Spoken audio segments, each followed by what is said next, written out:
Jim, as a professional and as an academic and as a professor, you've dealt with people in similar stories to Christine's and others like it. What are your impressions of how people best can deal with these challenges? Well, you know, I think Chris's story, the emotion that comes out here is something that I hear very regularly from former students.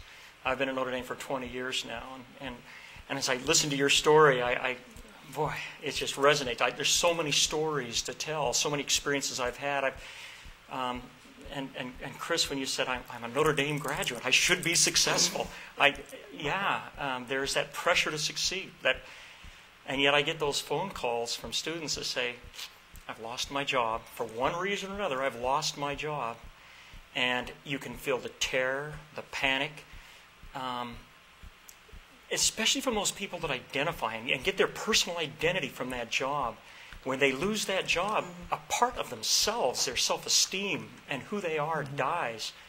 And when you get those phone calls, it's it really, you can feel the stress and the pressure and the depression and often hopelessness.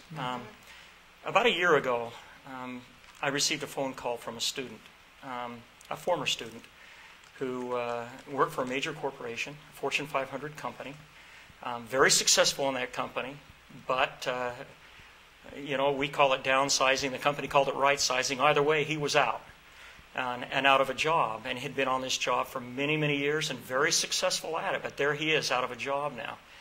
And a year ago, the frustration, the stress, the pressure, and I gave him what little support I could. I tapped into my network and so whatever I could do to help him.